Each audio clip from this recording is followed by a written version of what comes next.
ಇದ್ ನಿನ್ ಬರ್ತ್ಡೇ ಡ್ರೆಸ್ಸಾ? ವೈದೇಹಿ, ನೀನ್ ಈ ಡ್ರೆಸ್ ಕೊಡಿಸ್ತೀಯಾ? ಏನಾಗಿದೆ? ಚೆನ್ನಾಗೇ ಇದೆಯಲ್ಲ. ವೈದೇಹಿ ತಂದ್ಮೇಲೆ ಅದ್ ನಿನಗೆ ಇಷ್ಟ ಆಗ್ಲೇಬೇಕಲ್ವಾ ದೇವಾಂಶ್? ದೇವಾ, ತುಂಬಾ ಚೆನ್ನಾಗಿ ಕಾಣಿಸ್ತಾ ಇದೆಯೋ. ಥೇಟ್ ತಾತನ್ ತರನೇ ಇದೆಯಾ? ತುಂಬಾ ಚೆನ್ನಾಗಿದೆ. ನಿಮ್ ತಮ್ಮನ್ ಹುಡ್ದಬ್ಬಕ್ಕೆ ನಿಮಗೇನೋ ಸೂಟು ಬೂಟು. ನಿಮ್ ತಮ್ಮನ್ ನೋಡಿದ್ರೆ ತಾತರಾಯನ್ ಕಾಲ್ದವ್ರ ತರ ಜುಬ್ಬಾ ಪೈಜಾಮ.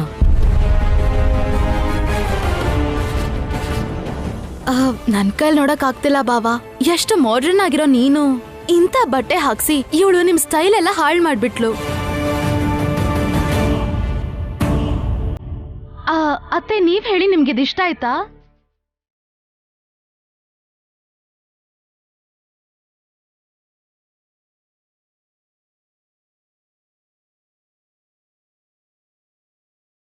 ಅಮ್ಮ, ವೈದೇಹಿ ಪ್ರೀತಿಯಿಂದ ತಂದಿದ್ದಾಳೆ.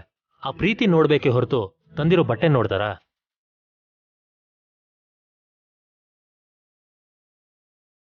ಹಾಗಂತ ಒಂದ್ ಪಂಚೆ ಕೊಟ್ಟು ಉಟ್ಕೊಂತಂದ್ರೆ ಬರ್ಡೇಗ್ ಅದನ್ನ ಉಟ್ಕೊಂಡ್ ಓಡಾಡಕ್ಕಾಗತ್ತಾ? ವೈದೇಹಿಗ್ ಬೇಜಾರಾಗತ್ತೆ ಅಂತ ನಿಮ್ ಒಳ್ಳೆ ಮನ್ಸಿಂದ ಚೆನ್ನಾಗಿದೆ ಅಂತ ಹೇಳ್ತಿದ್ದೀರೇ ಹೊರತು ಇನ್ ಯಾರಾದ್ರೂ ಒಬ್ರು ಚೆನ್ನಾಗಿದೆ ಅಂತ ಹೇಳಿ ನೋಡೋಣ.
ನೀನು ಈ ಡ್ರೆಸ್ಸಲ್ಲಿ ಸ್ವಲ್ಪನೂ ಚೆನ್ನಾಗಿಲ್ಲ ಅಂತ ಈಗ ತಾನೇ ಹೇಳ್ತಿದೆ ಮಾವ.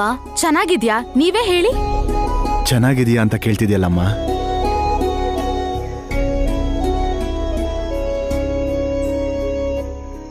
ಈ ಬಟ್ಟೆಯಲ್ಲಿ ಇವನು ಹೇಗೆ ಕಾಣ್ತಿದ್ದಾನೆ ಗೊತ್ತಾ? ಇವನು ಥೇಟ್ ನಮ್ಮ ತಂದೆ ತರನೇ ಇದ್ದಾನಮ್ಮ. ಇವನು ನಮ್ಮ ತಂದೆನೇ ಹೋಲ್ತಿದ್ದಾನೆ.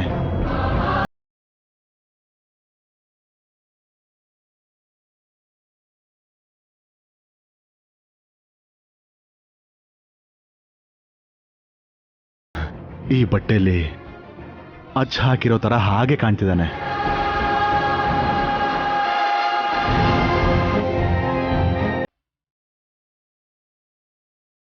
ಥೇಟ್ ನಮ್ಮ ತಂದೆ ತರನೇ ಇದ್ದಾನಮ್ಮ.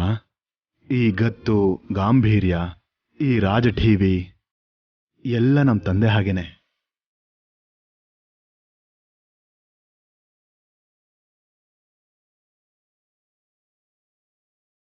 ಕೌಸಲ್ಯ, ನಮ್ಮ ತಂದೆ ನಮ್ಮ ಮನಸ್ಸಲ್ಲಿ ಇಟ್ಕೊಂಡೆ ಇವನ್ಗೆ ನೀನು ಈ ಡ್ರೆಸ್ ತಗೊಂಡೆ ಅಲ್ವಾ?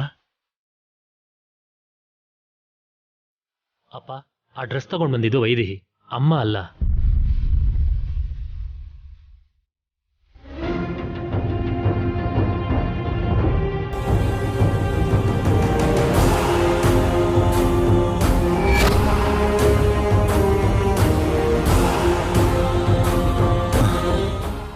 ಹೌದಾ? ಇದು ದೇವಾಂಶ್ಗೆ ಕೊಟ್ಟಿರೋ ಉಡುಗೊರೆ ಅಲ್ಲಮ್ಮ. ಇವನಲ್ಲಿ ನಮ್ಮ ತಂದೆನ ಕಾಣೋ ಹಾಗೆ ಮಾಡಿ ನನಗೆ ಉಡುಗೊರೆ ಕೊಟ್ಟಿದ್ಯಾ. ಥ್ಯಾಂಕ್ಸ್ ಅಮ್ಮ.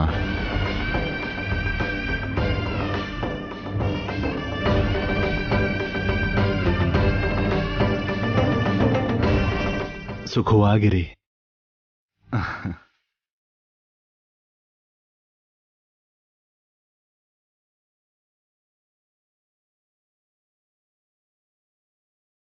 ನಿನ್ ಜೀವನ ತುಂಬಾ ಕಷ್ಟ ಬಿಡು. ಬಾಯ್.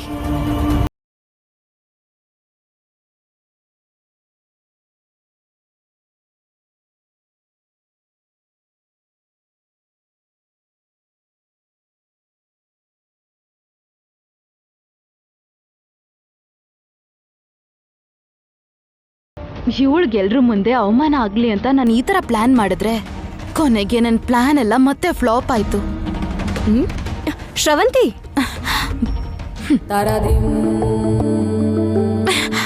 Thank you Shravanti. ನಿನ್ನಿಂದ ನಾನ್ ತಂದಿದ್ದ ಬಟ್ಟೆಗಳನ್ನ ನನ್ ಗಂಡ ಹಾಕೊಳ್ಳೋ ಹಾಗಾಯ್ತು. ನನ್ನಿಂದ ಹೇಗೆ? ಅತ್ತೆ ಕೊಟ್ಟಿರೋ ಶರ್ಟ್ನ ನೀನ್ ಸುಟ್ಟು ಹಾಕಿದ್ದಕ್ಕೆ ತಾನೆ ಅವ್ರು ನಾನ್ ತಂದಿದ್ದ ಬಟ್ಟೆನ ಹಾಕೊಳ್ಳೋ ಹಾಗಾಗಿದ್ದು. ನಾನು ಯಾಕೆ ಸುಡ್ತೀನಿ? ಏನ್ ಮಾತಾಡ್ತಿದ್ಯಾ?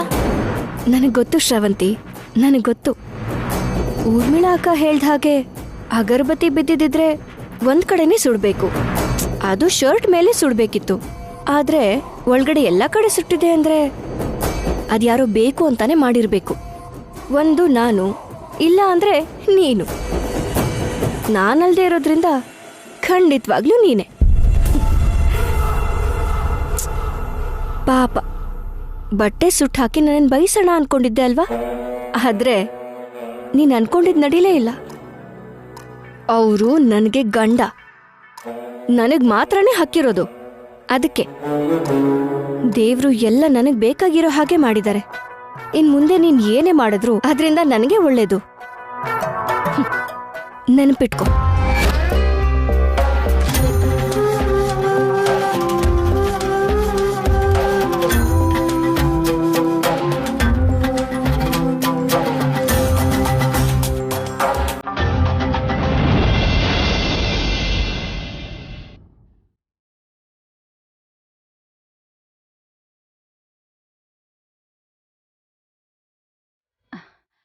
ಏನ್ರಿ ಅದು? ಸುತ್ತಮುತ್ತ ನಡೀತಿರೋದನ್ನ ಮರ್ತು ನೋಡ್ತಾ ಇದ್ದೀರಾ?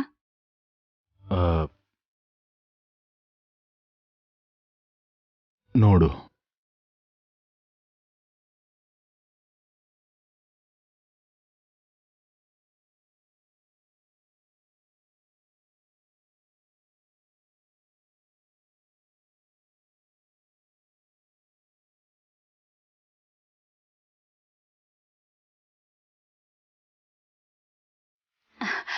ಅಮ್ಮ ಶ್ರವಂತಿ,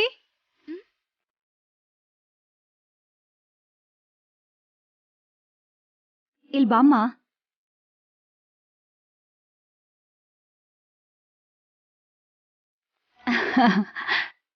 ಏನತ್ತೆ? ತಗೋ ಈ ಫೋಟೋ ನೋಡು.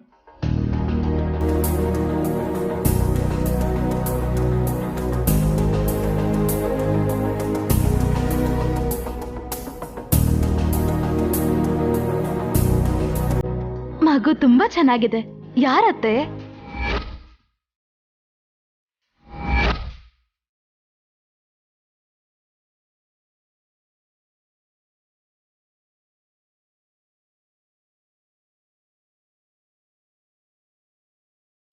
ಇದೇನಮ್ಮ ಹೀಗ್ ಕೇಳ್ತಾ ಇದ್ಯಾ?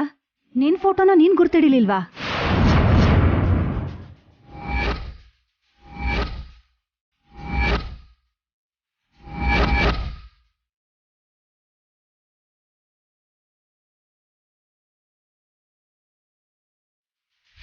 ಏನಿದ್ ಹೀಗಾಗೋಯ್ತು? ಎಲ್ಲ ಡೀಟೇಲ್ಸ್ ತಗೊಂಡು ಇಲ್ಲಿಗೆ ಬಂದವಳು ನಾನು. ಆದ್ರೆ ಈ ಮನೆ ಸೋದ್ರ ಸೊಸೆ ಚಿಕ್ಕ ವಯಸ್ಸಲ್ಲಿ ಹೇಗಿದ್ಲು ಅಂತ ತಿಳ್ಕೊಂಡೇ ಇಲ್ವಲ್ಲ. ಹೇಳಮ್ಮ, ನಿನ್ ಫೋಟೋ ನೀನೇ ಗುರ್ತಿಡಿಲಿಲ್ಲ ಅಂದ್ರೆ ಹೇಗೆ? ನನ್ ಫೋಟೋನಾ? ಅದು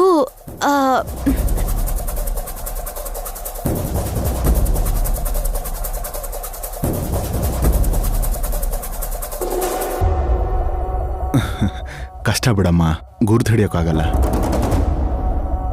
ಯಾಕೆ ಗುರ್ತು ಸಿಗ್ಲಿಲ್ಲ ರೀ? ಆ ವಯಸ್ಸಲ್ಲಿ ಅವಳು ಹೇಗಿದ್ಲೋ ಅವಳಿಗೆ ಹೇಗೆ ನೆನ್ಪಿರುತ್ತೆ ಕೌಸಲ್ಯ?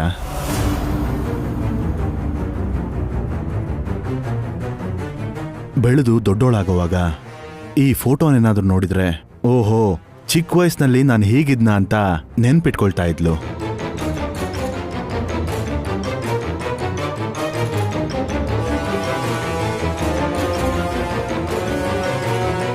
ಆದ್ರೆ ಇವಳ ಹತ್ರ ಚಿಕ್ಕ ವಯಸ್ಸಿನ ಫೋಟೋನೇ ಇಲ್ವಲ್ಲ, ಹಾಗಾಗಿ ಗೊತ್ತಿರೋಂಥ ಸಾಧ್ಯತೆ ಇಲ್ಲ.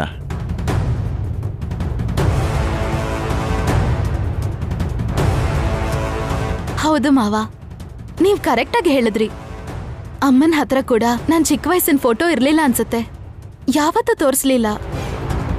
ಒಂದು ಸಲ ನೋಡಿದ್ರೆ ನಾನು ನೆನ್ಪಿಟ್ಕೋತಿದ್ದೆ. ಅಂದ್ರೆ ಚಿಕ್ಕ ವಯಸ್ಸಲ್ಲಿ ನಾನು ಹೀಗಿದ್ನ ಮಾವ. Thank you so much. Thank you ಅತ್ತೆ. ಈ ಫೋಟೋ ನೋಡಿ ನನಗೆ ತುಂಬಾನೇ ಖುಷಿ ಆಯ್ತು ಅತ್ತೆ. Thank you so much.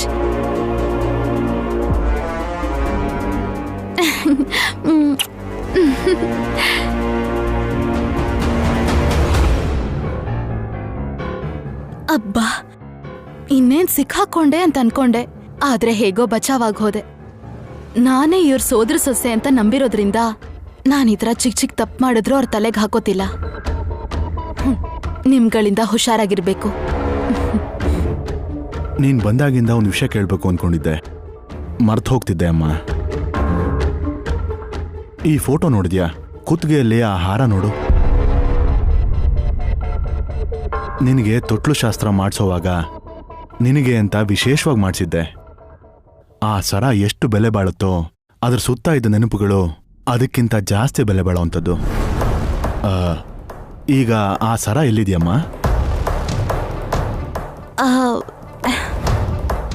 ಏನಿವತ್ತು ನನಗೆ ಈ ಥರ ಪ್ರಶ್ನೆ ಮಾಡ್ತಿದ್ದಾರೆ ಇವರು. ಇವಾಗೇನ್ ಮಾಡ್ಲಿ? ನನಗೆ ಗೊತ್ತಿಲ್ಲ ಮಾವ. ನಾನಿದನ್ ಯಾವತ್ತೂ ನೋಡಿಲ್ಲ.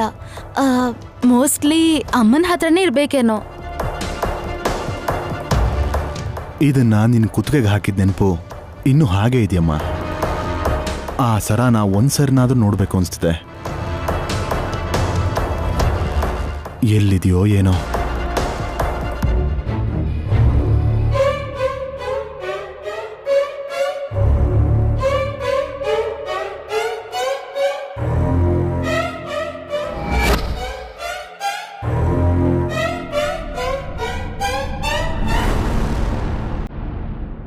ನೀನ್ ಅಳ್ಬೇಡ್ವೆ, ನಂಗೂ ಅಳು ಬರುತ್ತೆ. ಏನೋ ನೀನ್ ಸಿನಿಮಾ ಹುಚ್ಚಿಂದ ನಿನ್ ಜೀವನನೇ ಹಾಳು ಮಾಡ್ಕೊಂಡೆ. ಸರಿ, ಯೋಚಿಸ್ಬೇಡ. ನಿಮ್ಮ ಅಪ್ಪನ್ನ ಹೇಗಾದ್ರೂ ಒಪ್ಪಿಸ್ತೀನಿ. ಏನೋ ಒಂದ್ ಮಾಡಿ ಮೊದಲು ನಿಂಗೆ ದುಡ್ಡು ಕಳಿಸ್ತೀನಿ ಕಣೆ. ಇಲ್ಲಿ ಕೇಳು, ನಿಮ್ಮಪ್ಪ ಬರ್ಬೋದು. ಇಡ್ತೀನಿ. ಯಾವಾಗ್ಲೂ ನನಗಿಂತ ಧೈರ್ಯವಾಗಿದ್ದವಳು ನನ್ನ ಮೊಮ್ಮಗಳು. ಅಂತವಳು ಇವತ್ತು ಅಳ್ತಿದ್ದಾಳೆ ಅಂದ್ರೆ ಅಲ್ಲಿ ಎಷ್ಟು ಕಷ್ಟಪಡ್ತಿದ್ದಾಳೋ ಏನೋ. ದುಡ್ಡಿನ ಅವಶ್ಯಕತೆ ಇದೆಯೋ ಏನೋ. ಏನೋ ಒಂದು ಮಾಡಿ ದುಡ್ಡು ಕಳಿಸ್ಬೇಕು. ಆದ್ರೆ ಹೇಗೆ ಕಳಿಸೋದು?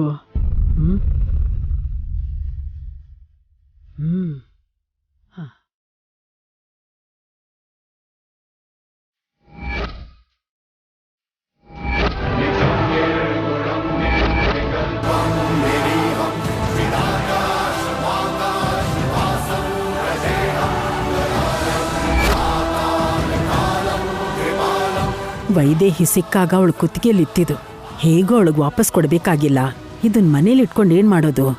ಹಾ, ಬಂಗಾರನೇ ಮಾರಿದ್ರೆ ತುಂಬಾ ಹಣ ಸಿಗತ್ತೆ. ಆ ದುಡ್ಡನ್ನ ನನ್ನ ಮೊಮ್ಮಗಳಿಗೆ ಕಳ್ಸಿದ್ರೆ ಅವಳ ಕಷ್ಟನಾದ್ರೂ ತೀರತ್ತೆ. ಮಾರ್ಬಿಡ್ತೀನಿ. ಅಮ್ಮ. ಹಾ,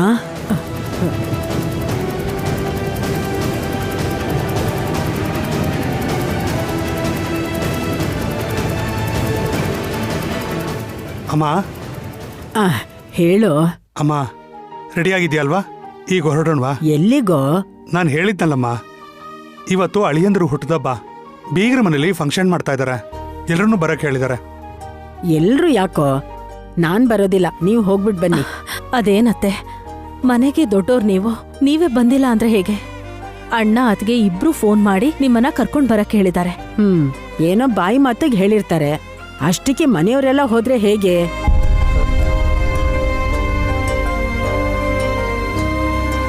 ಯಾಕಮ್ಮ ಅವ್ರನ್ನ ಫೋರ್ಸ್ ಮಾಡ್ತೀಯಾ? ಬರಲ್ಲ ಅಂತಿದ್ರೆ ತಾನೆ ಅವ್ರನ್ನ ಬಿಡು. ಹೇಳದ್ನಲ್ಲ ಅವನು. ನೀವೆಲ್ಲರೂ ಹೋಗಿ, ನಾನು ಇಲ್ಲೇ ಇರ್ತೀನಿ. ಅಯ್ಯೋ, ಅವನೇನೋ ಹೇಳ್ತಾನಮ್ಮ. ಮೊದ್ಲು ನೀನು ಹೊರಡು. ಮನೇಲಿ ಯಾರೂ ಇರಲ್ವಲ್ಲ. ಈ ಸರಾನ ಮಾರಿ ಮೊಮ್ಮಗಳಿಗೆ ದುಡ್ಡು ಕಳ್ಸೋಣ ಅನ್ಕೊಂಡಿದ್ದೆ. ಇವ್ರು ನನ್ನನ್ನು ಬಿಡಲ್ಲ ಅನ್ಸತ್ತೆ. ಅದು ಹಾಗಲ್ಲ ಕಣೋ, ನಂಗೆ ಯಾಕೋ ಮೈಗೆ ಹುಷಾರಿಲ್ಲ. ಅಮ್ಮ, ಮೊನ್ನೆ ಬೀಗರು ನನಗೆ ಅಂದಂಥ ಮಾತನ್ನ ನೀನು ಮನಸ್ಸಲ್ಲಿ ಇಟ್ಕೊಂಡು ನೀನು ಬರೋದಕ್ಕೆ ಇಷ್ಟಪಡ್ತಿಲ್ಲ ಅಂತ ನನಗೆ ಅನ್ನಿಸ್ತಾ ಇದೆ. ಹಾಗೆ ನೋಡಿದ್ರೆ ನಾನು ಅವ್ರನ್ನ ಬೈದೆ. ಎಲ್ಲಾನು ಮನಸ್ಸಲ್ಲಿ ಇಟ್ಕೊಂಡ್ರೆ ಹೇಗಮ್ಮ? ನಡಿ. ಸರಿ, ಮುಂದೆ ನೀವು ಹೋಗ್ತಾ ಇರಿ, ನಾನು ಬರ್ತೀನಿ. ಅತ್ತೆ, ಮುಂದೊಬ್ರು ಹಿಂದೊಬ್ರು ಅಂತ ಯಾಕೆ? ನೀವು ಬನ್ನಿ ನಮ್ ಜೊತೆ. ಅಯ್ಯೋ, ಬನ್ನಿ. ಬೇಡ ಬಿಡೆ. ಅಯ್ಯೋ, ನಾನ್ ನಡಿಯಮ್ಮ. ಹೇಳ್ತಿದ್ದೀನಲ್ಲ, ಬನ್ನಿ ಬನ್ನಿ ಅತ್ತೆ. ಆಮೇಲೆ ಬರ್ತೀನಿ ಅಂತ ಹೇಳದ್ನಲ್ಲ. ಖಂಡಿತ ಬರ್ತೀವಿ. ಹಾ ಸರಿ. ಹೌದು ಅತ್ತೆ, ನಾನ್ ಮತ್ತೆ ಕಾಲ್ ಮಾಡ್ತೀನಿ. ಏನಮ್ಮ? ಭಾವನ್ ಬರ್ಡೇ ಫಂಕ್ಷನ್ಗೆ ಈ ಸೀರೆ ಉಟ್ಕೊಳ್ಳೋಣ ಅನ್ಕೊಂಡಿದೀನಿ. ಹೇಗಿದೆ ಅತ್ತೆ? ನೋಡಿ. ತೋರ್ಸು.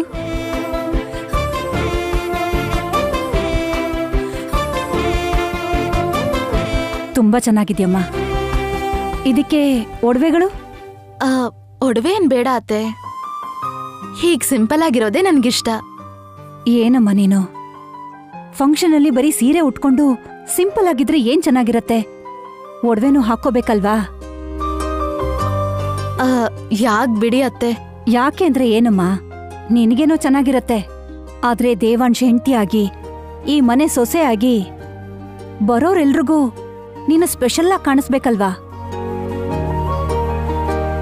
ಜೊತೆಗೆ ಬಂದವರು ನಿನ್ನ ಹಾಗ್ ನೋಡಿದ್ರೆ ಕೌಸಲ್ಯಾದೇವಿ ಸೊಸೆ ಮತ್ತವ್ರ ಅತ್ತಿಗೆ ಮಗಳು ಸಾಧಾರಣವಾಗಿದ್ದಾಳೆ ಅಂತ ಅಂತಾರೆ. ಅಲ್ದೆ ನಿನ್ನ ಮಾವನವರು ನಿನ್ನ ಆಸ್ತಿನ ನಿನಗೊಪ್ಪಿಸ್ತಾ ಇದ್ದಾರೆ. ಇಷ್ಟು ಸಿಂಪಲ್ ಆಗಿದ್ರೆ ಹೇಗೆ? ಅಷ್ಟಕ್ಕೂ ಮನೇಲಿಲ್ಲ ಅಂದ್ರೆ ಹೇಳ್ಬೇಕು. ಎಷ್ಟೊಂದು ಒಡವೆಗಳಿದೆಯಲ್ಲ, ತಗೊಂಡ್ ಬರ್ತೀನಿರು.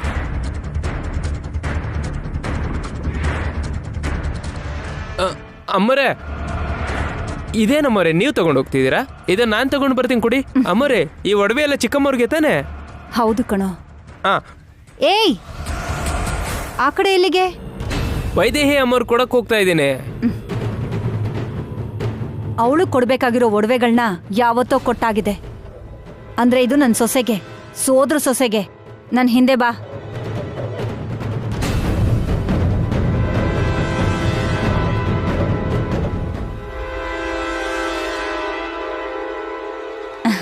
ಈ ಒಡವೆ ಹಾಕೋಮ್ಮ. ಜೋಪಾನ.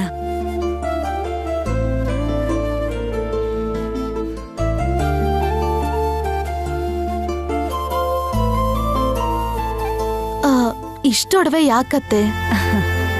ನಿನಗಿಷ್ಟ ಆಗಿರೋದನ್ನ ಹಾಕೊಳ್ಳಮ್ಮ, ಚೆನ್ನಾಗಿರತ್ತೆ. ಹಾಕೋ ಶ್ರವಂತಿ.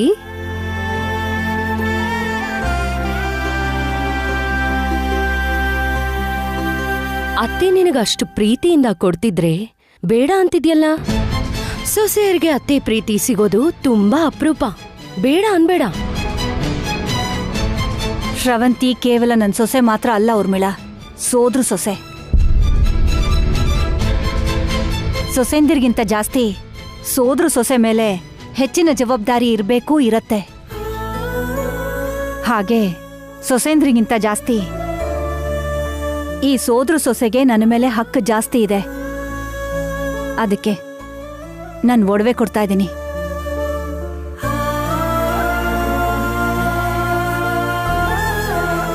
ಕೊಡಿ ಅತ್ತೆ, ನನಗೇನೂ ಅಭ್ಯಂತರ ಇಲ್ಲ. ಒಂದ್ ವೇಳೆ ಇದ್ರೆ ಅದ್ ನಿಮ್ ಸೊಸೆ ವೈದೇಹಿಗೆ ಇರುತ್ತೆ. ನನ್ನ ಒಡವೆ ನನ್ನಿಷ್ಟ. ಯಾರು ಕೊಡ್ಬೇಕು ಅಂತ ಅನ್ಸತ್ತೋ ಅವರಿಗೆ ಕೊಡ್ತೀನಿ. ಅತ್ತೆ ನನ್ ಮೇಲೆ ತುಂಬಾ ಪ್ರೀತಿ ತೋರಿಸ್ತಿದ್ದಾರೆ. ಮಾವ ಸೋದರ ಸೊಸೆ ಅಂತ ತೋರಿಸೋ ಪ್ರೀತಿಗಂತೂ ಯಾವ ಲಿಮಿಟೂ ಇಲ್ಲ. ಇದೇ ತರ ದೇವಾಂಶ್ಗೂ ನನ್ ಮೇಲೆ ಪ್ರೀತಿ ಹುಟ್ಟಿದ್ರೆ ಆಗ ನಾನು ಈ ಮನೆಗೆ ಮಹಾರಾಣಿ ಆಗ್ತೀನಿ. ಬೇಡ ಅನ್ನೋ ಹಕ್ಕು ಯಾರಿಗೂ ಇಲ್ಲ. ಬಾಮ್ಮ, ನಾನೇ ನಿನ್ನ ಒಡವೆಗಳನ್ನ ಹಾಕ್ತೀನಿ. ಕೂತ್ಕೋ.